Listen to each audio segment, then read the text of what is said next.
This is Blenderstyle, the show where we discuss a blend of heavy and extreme music. On this episode, Mortiferum, Preserved in Torment.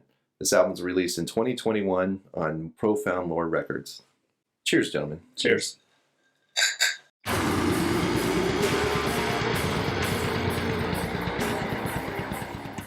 I've never heard Mortiferum before this. Nathan, this is your pick. Why'd you pick this one? I had heard a song that a friend showed me, Funeral Hallucinations. Funeral Hallucinations? Yeah, Funeral Hallucinations, yeah, sorry. That's a sick song title. Yeah. That wasn't on this album? No, it wasn't. Okay. It was on an earlier album, but I had just recently heard this album all the way through, and I just wanted to kind of see what you guys thought about it. Casey, have you heard of Mortiferum? I haven't. This is my first time hearing them. I like the fact that they're from Olympia. Olympia, Washington, yeah. Yeah, that's where I lived before I moved back down here.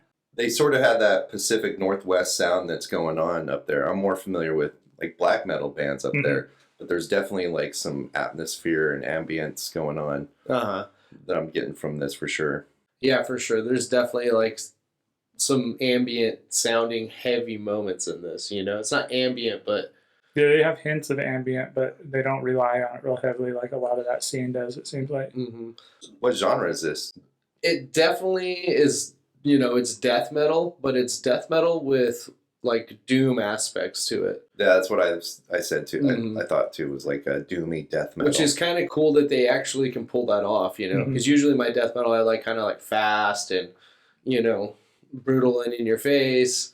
And then, you know, the switch to like the doomier, slower parts is pretty different, you know? They do a pretty good job of mixing the sludgy doom metal, like you were saying, with some more traditional death metal kind of guitar sounds and tones and things like that. So definitely some points, even like a Morbid Angel feel to them, even I think. Yeah, and, that's like, some slower. of the guitar parts and stuff. And the vocals are just, you know, guttural vocals all the way through. There's not much change that's going on. So I think, is this part of that cavernous death metal? So that was my initial thought, was that it had that cavernous death metal kind of sound to it. You know, like Tomb Mold and Frozen Soul kind of does that sound as well. It's kind of deeper to me, this album. It's like, I feel like it's more moody. Because like some of those other bands, like they switch gears and stuff like that. And this is kind of, each song has its own pace. And it's like a slow pummeling, like just constant, like... The album starts just punching you in the face, you know what I mean? All the instruments come in and you got that whatever, you know, low vocal that he does right away, you know? Yeah, from the beginning, yeah. Yeah, it's definitely a mental sounding, you know, album. Yeah, it's pretty abrasive. Kind of to touch on that, like that, it comes in really like heavy and it feels like a sludge. Like it's really slow, like almost like the music's running like really thick, running through a sieve or something. It drags and it's slow, but they mix it up and they throw these really cool guitar parts in that make it interesting. You know, not like your typical sludge or death metal. Even get spacey sounding. Yeah, exactly. They do a really good job. Like the musicianship on this is really good. Yeah, I would agree. One of the things I really like about it is when because it is that slow pummeling pace or whatever, but some of it's really brutal and it does get faster. Like there's a couple tracks on this where it just kind of lets up and it throws down heavy. It's like in your face, brutal. It even has like laid back blasts beats, you know what I mean? Like they're blast beats, but they're kind of laid back. They're spaced, almost like a slow roll more than a blast beat. It's weird. Yeah, the drumming on this is really good. I found to really get into this album, I had to like immerse myself into it and with headphones and really focus on it. Because if you just the first couple of listens through it, I kind of played it in the background and it was not catching my attention. So I made a point to like really listen to it with headphones on, and it's a much better listening experience. I started to appreciate it more. That's when I started thinking it wasn't cavernous death metal. You know what I mean? I thought it had its own identity and stuff like that. And some of the lyrics kind of go in line with that. Like you're drowning in blood in one of the songs. You know what I mean? They're just like fucking... that's awesome. It's like brutal death metal lyrics. And because of that, it has like a really cool vibe. You know what I mean? Like to me, this is a mood record. Like you just get into it and it kind of puts you in that sludgy black abyss that it's trying to. Uh-huh. And it sounds awesome. One of the things I really liked about it is the title of the album, Preserved in Torment. I think really great play on words right there. I don't know. I just really love that title. It's awesome. It's death metal as hell. Mhm. And also one of the things I really liked, well, I grew to like, was when I first heard this, I also was like, oh my gosh, I don't know if I can do this. Mhm. And I listened to it and I listened to it and it mentally fucked with me. And I love that it was trying and that I had to get up and run with it every day. You know what I mean? Mm-hmm. And it made me really appreciate it. I really love the guitar leads and the work that they do, especially in the doomier places. And I really love that they just play on that death doom feel. Mhm. I really love it. It's two of my favorite genres, and I think they mix it well.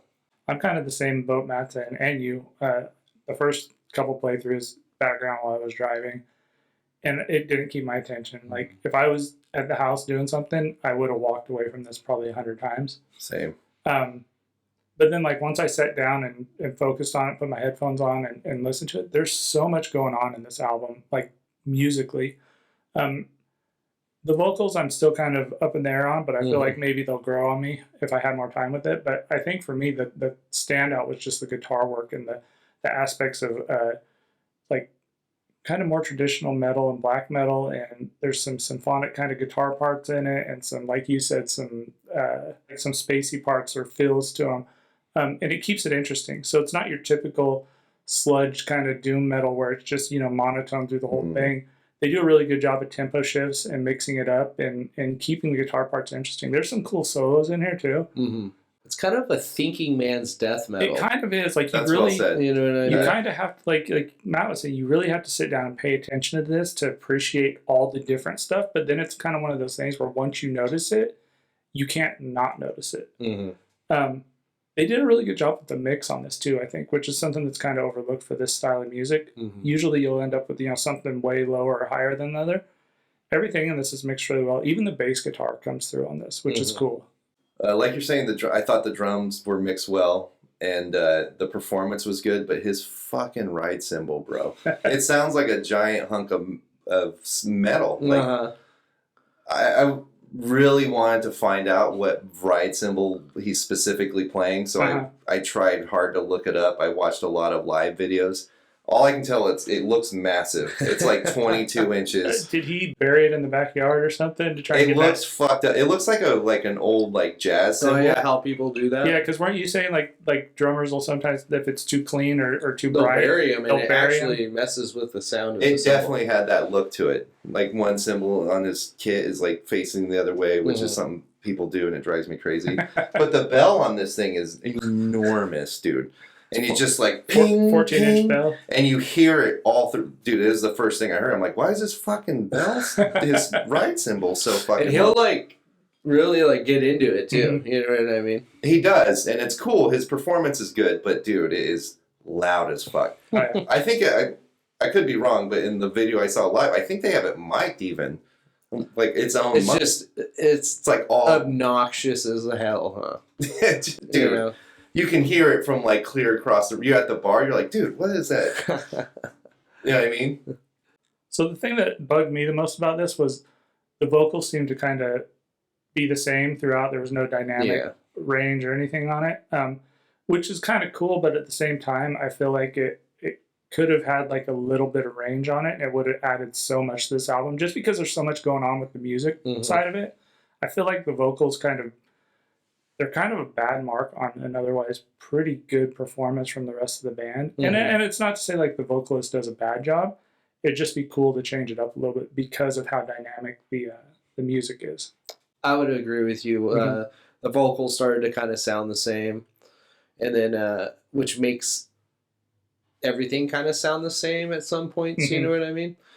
So this album is kind of, you know, it starts to kind of sound the same. That's one of my dislikes. Me too. I agree completely. It just all runs together. And what's weird is like when the like certain points where he could change it up and you could emphasize on it, you know, like that musical part. Exactly. Like he doesn't, and it kind of leaves you a little. You're like, that was a perfect opportunity. Exactly. It leaves you sitting there going, come on, man. Like, that would have been such a great part. Right. Especially with the brutal lyrics, like, you know what I mean? To like emphasize some of that, you know? And he doesn't even necessarily have to do like higher pitched screams or just change a little bit. like different rhythms of the vocal pattern or different pattern. fry or something in his voice. But I kind of wanted to touch on that, like you said, or both of you guys said, how it gets stale. These songs are really long.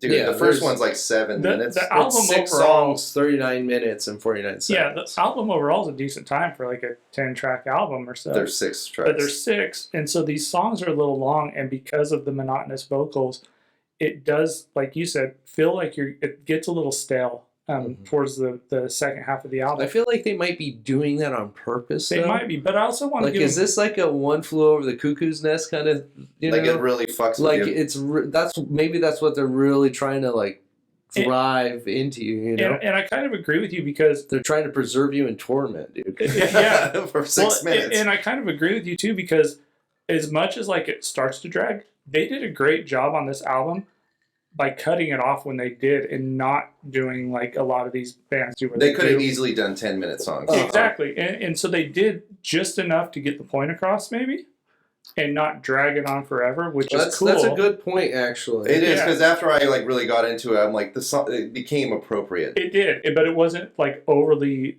long or didn't just drag. Didn't repeat the same riff 300 extra times at the end to just drive that point. They got the point across. They ended the song, went to the next. Yeah, one. there was parts. Exactly, and they did a great job of that. And like I think for a 40-minute 6-track runtime, it's actually fairly decent to not drag on that long. Even though it did get stale a little bit, I think there's little tweaks they could do here and there. It kind of plays fast. It does, and there's little tweaks like they could do here and there, like with the vocals and things like that, to just freshen it up. And I think that would eliminate that problem of any of these songs feeling too long or the album as a whole. It does take a while to get into, and I appreciate it more, after getting into it, and the song length does make sense. But it is hard to like really get into. Like you really have to put effort into it, which is one of the things I don't like about it. Yeah, it's not a headbanger. No, and I wish it's not party jams. No, and I wish they had more like guitar, like shredding or like riffs. You know what I mean? Something I could headbang to. Just every once in a while would have been nice. But it's just like it pummels you the whole time and never really catch it. There's no hooks in this. No.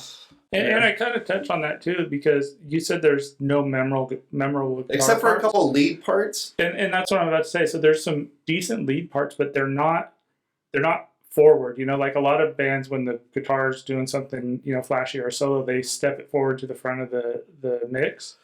This one, the mix is good, but they don't bring anything forward when they get to those parts. Yeah, and also in some of these, the more lead riffing, doomier parts, I would say, when they do the doom parts, he'll come out and he'll do some flashier stuff. Yeah. If you really listen, there's like layers of other guitars in there. And that's why it reminds me of almost kind of like early Morbid Angel. Yeah. Because he's kind of doing it's technical. Weird thing. Like, it almost doesn't make sense. It doesn't, and that's why I'm getting at. I wish they would bring those parts a little forward so you could actually see or hear the flashiness, because there's some really great guitar work. I would agree with that. It's sophisticated, but I'm just like not smart enough. You know what I mean? It's just like I'm like it's like drinking tea with my pinky up. So what would you rate this? I give it a 3.0 out of 5. It's pretty good, but it doesn't blow me away, and it kind of gets lost in the sea of other death metal albums out there. Every year I listen to, probably like 20 to 50 death metal albums, and I probably listened to that this last year and just kind of didn't even remember really. You know what I mean? Because I didn't give it the chance. But if you do give it the chance and kind of dig into it, it is a smart album. I feel like if I continue to spend time with it, it would probably get better and better. But I'm just not going to. I don't think. I'll probably jam it once in a while, but I won't get into it. What'd you give this for a rating, Casey? So my rating kind of jumped around on this one. So like the first time I listened to it, it was like the low 2s. And then when I switched to headphones, it was like 3.1 or whatever. And then went back to the just speakers and listening to it, and it kind of went down again. I'm kind of with you. I think if I listened to it more, it would be higher. But I give this a 2.7. I feel like there's enough in the background and enough stuff going on to where this could grow on you.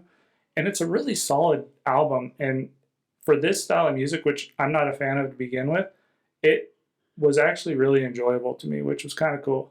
What do you give this for a rating, Nathan? I give this a 4.2.